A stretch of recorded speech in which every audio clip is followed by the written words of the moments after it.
Welcome to Sound Advice with Phyllis Nichols. This podcast is for women and the men who love them, who are determined to make a difference in the world. You'll hear from other women who followed their own path to success, who are willing to share what they've learned along the way. Be ready to laugh, learn, and be inspired. Who knows, your story could be next. Your host, Phyllis Nichols, will make sure you see the possibilities in your own life, and even better, give you proven strategies to get you from where you are to where you want to be. Welcome to the Sound Advice Podcast, where we discuss strategies for winning in business and in life. I'm Phyllis Nichols and the founder of Sound Advice Sales and Marketing. And today I'm really excited. We have a great guest. Kerry Connelly is on the podcast today. She and I did this interview a couple weeks ago, gave us a lot of great information. Kerry's personal mission is to empower women every day, and she lives this out in her business Vision to Mission. You can find that at visiontomission.net. She's also part of the leadership team at Savor the Success, and she has a new venture called Dove Writers. At Vision to Mission, she offers strategic coaching, power consulting, and provides massive results for her business clients. She's a self-described transformational coach, having experienced life-changing results early in her career. When she worked with the coach, she quickly saw that this was just a great tool and a great methodology in order to work with women and bring out their best. She works in the corporate and entrepreneurial arenas, which has a special emphasis on the direct sales industry. Kerry's just as passionate about helping teams work cohesively and productively. She's got a great track record helping executives and managers develop their teams. She uses her expertise in the DISC personality profiles. You may know that as the DISC profile. Kerry uses that tool to help teams get healthy and work better by maximizing each individual's unique talents and skills in order to maximize their contribution both individually and as part of the team. Kerry's a popular speaker, and she's passionate about connecting people to their purpose. And you'll see that, and she talks so eloquently about that topic in the podcast. Kerry's a Christ follower, and she lives out what she calls her messy faith in a fully fallible way. And she writes about that at her very popular blog called Jersey Girl Jesus. Kerry's been writing, she tells me, since the 8th grade, and for a long time, she kept that as a written part of her habit, or a hidden talent, and only indulged in it when she felt like she really had to or needed to. But with blogging, she came to realize that the writing and the things that she wrote about really resonated with other people, and we're glad that she did. She recently started Dove Writers, which you can find at dovewriters.com, because she wanted serious writing accountability, but she wasn't really sure, couldn't find a group where she felt like the faith-based writing she wanted to do would be welcomed as part of a traditional writer's circle.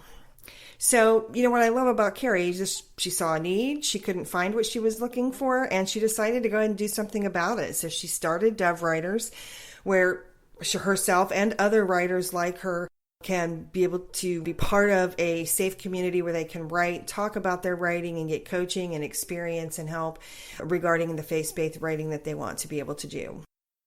Kerry's work has been featured on She Loves magazine, and the Savor Life magazine, and in Daily Worth, among other websites. She's currently working on a novel. She's one of the busiest women that I know. One of the things she really excels at is in her communication style and effectiveness, and she gives us some great tips in the discussion on the podcast about how to up our communication effectiveness, whether it be at work, with our family, in a business setting, or even in a personal setting, and how to be a better communicator and how to make that work for you. So thank you for being here, and enjoy the podcast with Kerry. On the line with us today is Kerry Connelly. Hi, Kerry. Hi, how are you? I'm great, and thank you for joining us. My pleasure. I'm so happy to be here. Super. Well, with our Sound Advice podcast, we always start by asking, what is a piece of sound advice that has been helpful and meaningful to you, or something that's just been really important in your life? I think whenever I'm asked that kind of a question, I always go back to a time a long time ago, many, many lifetimes ago, when I was a student at the American Academy of Dramatic Arts. And that seems like so long ago and such a completely different life. But I remember I had this acting teacher. Her name was Jackie, and we were in the student lounge, and she said something to me. She reached over, and it was in a very kind way that she said to me something. She kind of grabbed my hand and she said, something in your life has made you very defensive, and it's interfering with your work. And of course I was very taken back. I was like, what? And I was very young, I was in my early 20s at this point in time, but I was very taken aback. But the way she said it, it was so kind, and it was so not in a heated moment, not in a moment when I was feeling defensive. I was relaxed. And so I was actually able to absorb that. And that small, tiny little piece of it, it's not necessarily advice, but that experience it really changed me, and it really spoke to me. And because she did that, and I guess because of the way she did it, it really helped me understand and recognize when my defensiveness is getting in my own way. And so that's one of the biggest pieces of advice that I would give to people, and that I like to remind myself of is to be open to the information that's coming into me. Because if I'm not open to the information that's coming into me, even if I don't necessarily like the way it's coming into me, I could be missing out, and something could be interfering with my success. And so it's a great business lesson. Am I being too defensive? Am I trying to defend something that doesn't even really need defending or warrant defending or is worthy of defending, but I'm holding on to it, and I'm trying to defend it against some unforeseen foe, and it's keeping me stuck. And so that's been some of the most useful advice I ever got. Well, that's great, and thank you for sharing such a great story, too. It sounds like this was a person who just really was willing to sit down and be vulnerable with you, which is really a gift in its own way, to give you that space and to sort of be open with you. Yeah, and, the whole exchange took maybe less than 10 seconds, but it was really profound. And I think one of the things that I think she did so brilliantly was she didn't do it in a moment. And this is just one of those interpersonal skills that, we can always learn. It's so important. She knew not to do it in a moment when I was being critiqued.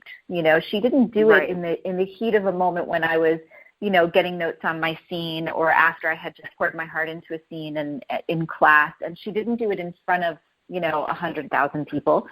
She did it directly to me, but she did it in a very quiet way. She reached out and physically touched my hand, so I felt cared for instead of beaten up, So those were some really, that's another thing that I've often reflected back on, is how she did it. And I've tried to learn from that, because that's just as important as what she said. Yeah, that's terrific. And that's actually very good advice, to be what's that saying? It's not what you said, it's how you said it, sort of thing, right? So, which is especially when you're trying to relay a really personal insight for someone. Now, you mentioned that you took from that experience the realization to be open to what's coming in. So if there's somebody listening to the podcast who maybe has issues sometimes with being open, do you have any go-to strategies or any suggestions for someone that maybe wants to work on that a little bit? Yeah. Well, first of all, take a deep breath, right? Take a very deep breath, because it's very important to understand that, first and foremost, another person's opinion of you or your work, or whatever, one person's opinion is never going to make or break you. One customer is never going to make or break you. One One bad review is never going to make or break you. It's what you do with the information, right? So first and foremost, take a deep breath, and then really kind of step back objectively. And let's be real. Sometimes, I know for me, there are some times when I might need a few days to do that, especially for something that I'm feeling specifically raw about, you know. Give yourself the time to really get perspective on it. And then examine the feedback objectively, you know, and be willing to really examine not only the feedback but your response to it, and specifically examine the responses where you are experiencing resistance to what's being said, because usually that's going to tell you two things. And the more self-aware you become, the better you'll get at this, and you'll be able to figure it out more quickly. Is that either it's really, really good spot-on advice if you're feeling resistant to it. It's either really, really good spot-on advice that you need to pay attention to because it's something that's coming up a lot for you, or it's really crappy advice and you should just ignore it, right? So it's because it's not going to work for you. And that's true, right? And I think that some of the messaging that's out there about accepting feedback is, you know, hey, it's just information, and that's true. Very often it is just information, but sometimes we are surrounded by people in our lives who just are not really on our side, you know, for a number of different reasons, or they don't have enough information. They're not well informed, and we are more of an expert in the topic than they are. And so we always have to examine. Sometimes our instinct is spot on, and we need to learn how to trust that, despite what other people are saying. But then sometimes if we're resistant to what's being said, it might be because it's really spot on and it's an area that we really need to work on. And so you can kind of, and you really do know, if you're really being honest with yourself and you have the courage and the bravery to be honest with yourself, you know the difference, you know the answer. If it's something that people have said over and over and over again, there comes a and this happened to me. People used to tell me I was intimidating and I was unapproachable, right? That was people's feedback, that I was intimidating and unapproachable. And for a very long time, this made me very upset because I'm sitting here like, really? Me? Intimidating and unapproachable? And then I realized, you know, okay, there are some things in my personality and in my communication style that I can change to and that's when I got certified as a DISC personality, you know, a consultant in DISC personality assessments, and I became a human behavior specialist. So I said, okay, now I can start to recognize some of the people who might respond to my communication style with the feeling that I am intimidating, and I can change that. I can tone it down a little bit and create the space that they need to feel safe with me. While other people who are more similar personalities with me can, you know, I can just kind of totally relate on the same level. But then there are times when there are people who just need to get over it, right? Because this is just me, and I can only do so much to cater to somebody else. At some point they have to do their part and, you know, to meet me where I am. So, So it's kind of, you have to kind of learn that balance, and it starts with being really super self-aware. Am I being open to something that or am I being closed off to something that I should be open to, or is my intuition telling me that that's just bad information and I don't need to follow it? So it's really important to just kind of examine. Yeah, well, that was some really great information. And one thing I want to just kind of reiterate that I think you it's really nailed. Sometimes, as you mentioned, it's not specifically the information that maybe bothers us, or maybe this, but it's our, you know, the goal is sort of in examining your response to it. Yeah. I heard somebody else the other day who said, we were talking about this topic in a similar way, and they were saying, when you have this sort of chatter sometimes in your own head, right? Sometimes what we're saying to ourselves If it's something that you really can't solve and for which there is no real solution, then you sort of know that that's just something you should ignore and move on from. Because the solution really isn't possible. It's just sort of your mind's way. And I think taking feedback or getting some advice from someone, if your reaction to it is to immediately resist, you might want to investigate why. Again, as you mentioned, because it could be because it's spot on and it's something you don't really want to deal with. So that was really good insight. Now, I'd love to talk a little bit more about communication styles. You touched on that, and I think that that's something I know that I work on, and I think it's something that a lot of people just sort of assume is just kind of how they are, and may not really understand or appreciate how they could improve or how it may really be helpful to them in their work life, their daily life, and being able to improve those communication skills. If there's one kind of great tip you would have about that, what would you share with us regarding just improving communication? Yeah, I think that it's super important to understand that, like you said, some people are speaking so loudly you can't hear what they say, that saying. And it's really important to remember that catering your communication style to better match the other person's is one of the most gracious and hospitable things that you can do, right? Because the goal isn't just if you're truly serious about communication is a two-way street. If you really, really want to be successful in business, if you want to be successful in life, you need to learn how to communicate successfully. And communication is not just about being heard. It's about being understood, and it's about hearing and understanding the other person as well. It's a two-way street. I'm reminded of a woman that I was in when I was pregnant with my son. We were in the same, there was like an iVillage, I can't remember what they were called, but like this message board that you could be on when you're going through a pregnancy, right? And she became a very popular blogger, and it was partially because she was so passionate and adamant about her position on a number of different things having to do with childbirth and parenting. And she became a very popular blogger, but she also made a lot of people angry. And I remember very often feeling like I still believe in her message, but I can't.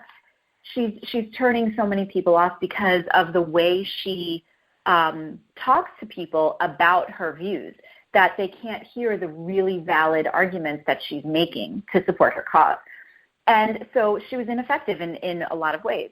And so when we're talking and tailoring our communication style for another person, it's simply being gracious and hospitable so that they can actually hear the point that you're trying to make instead of being distracted by the way you're saying it, right? And that's what you ultimately want. That's what's going to bring you success. So if I'm in a sales situation, so for example, with the DISC personality, I'm a D. I'm a very high D personality. That makes me very task-oriented. It makes me very somebody who I will run a conversation if you let me. I can just kind of take over. And somebody who has a different personality style might be I can see how they would be very intimidated by that. So if I'm trying to sell to somebody who is a different personality style, it's going to be in my best interest to make sure that I'm communicating with them in a way that makes them feel safe and secure and comfortable so that they can hear the information that they need from me to make a yes decision.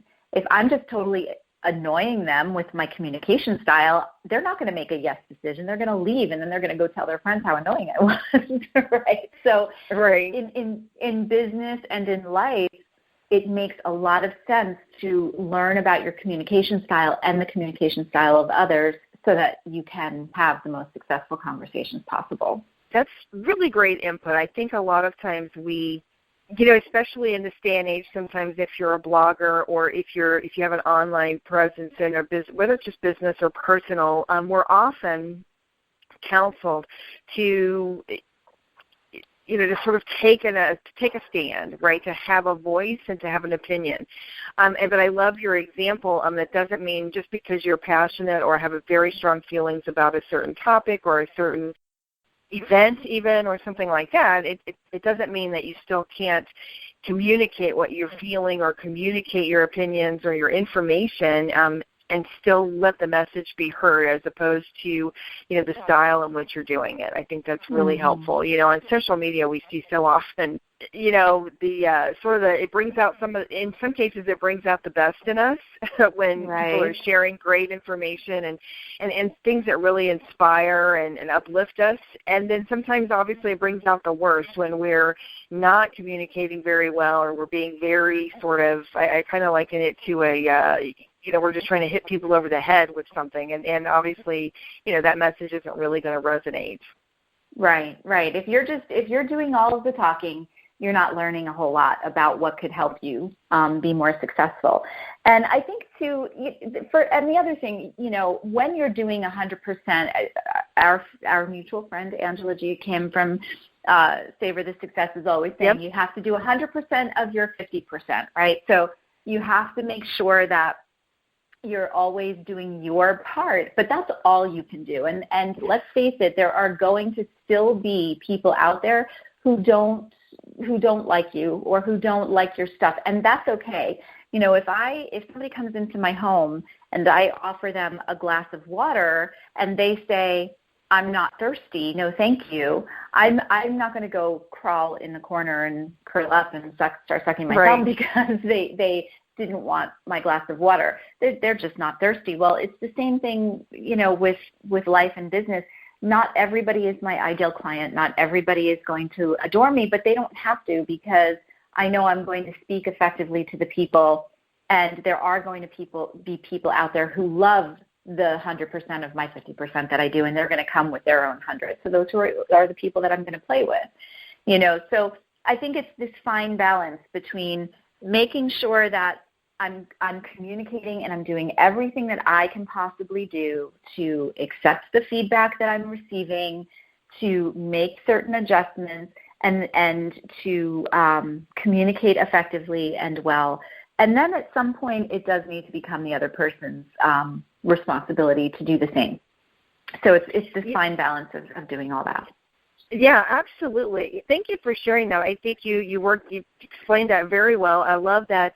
I had forgotten about that, your 100% of your 50%, but that's so true. And it is okay if you know that you're there and you're doing that and it's still not resonating with someone. That's okay, right? We don't have to impact every single person we come into contact with. It's okay to resonate with the people that you do, and some people are going to graciously accept your information, and that's what we're looking for.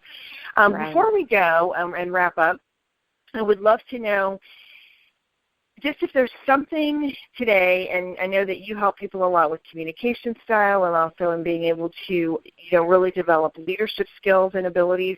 So if there's one kind of key thing that if someone's listening that they feel like saying, great, I feel like I'm communicating well, I'm maybe not seeing results, or I'd like to take that next step, maybe what would one key thing be that you might recommend? I definitely recommend coaching, and it's not just because I am a coach. I mean, and your listeners can go anywhere to be coached, but coaching changed my life. And long before I ever thought I was going to become a coach, I got a coach. And it can either be in the form of a one-on-one coach, or it can be in the form of an accountability group, or something along those lines, because when you are, first of all, it takes a very, very brave, courageous person to take this step of vulnerability and raw exposure that it takes to enter into a coaching arrangement, right? A coaching agreement or an accountability group. But once you do that, it can be life-changing, because we are so close. If we're trying to climb a mountain and we are nose pressed up against that base of the mountain, we cannot see the peak, And very often we can't see 5 steps ahead of us. We can only see the big brick wall stone wall that's right in front of our face. Right. And that can be frustrating. That can be difficult. It's really hard. But when you are able to receive the objective viewpoint of another person who's trained, and here's my thing, if you're going to go with coaching, please, please, please make sure you're working with a trained coach, because there are a lot of people out there who call themselves coaches who are not trained in the actual process of coaching. And there is an actual process. There's a coaching model, and not everybody who, just because they have experience in something doesn't necessarily mean that they're trained to coach other people. And that's kind of a pet peeve of mine. But when you're with a trusted, well-trained coach who's able to take you through a transformational model, something really amazing can happen that you might not be able to do on your own. And even now that I am a coach, my other coaching friends and I often joke, I can sit here and do this for other people all the time, but I can't even do it for myself, because it's human nature, And the same thing with an accountability group, as long as you're hanging out with the right kind of people. So. Right. No, that's terrific. I really appreciate it. You've been a fantastic guest. We are going to have all of your contact information in the show notes, your website, and for people, go ahead and give us your website just in case there's someone listening right now who wants to jot it down or look it up really quickly and get in contact. Sure. It's www.vision2mission.net. So it's vision, VISION, to the word to mission, MISSION.net. I hope I spelled vision to mission correctly just now. I'm pretty sure I did. I know you did. Okay, good. No, that was great. Again, I appreciate your insight. You really have given us a ton of valuable information and in a really helpful way. And I love talking with you. I could talk about this kind of thing with a lot, all day long. It's really what I enjoy, and I certainly appreciate your time today. And thank you for joining us on the podcast. Thank you so much. It was so much fun. Have a wonderful rest of your day. Thank you. Thanks. Till next time, have fun, be you, and share your sound advice with the world. For more info and show notes, or to connect with Phyllis, go to soundadvicesales.com or on Facebook at Sound Advice Sales.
This podcast is part of the Sound Advice FM network. Sound Advice FM. Women's voices amplified.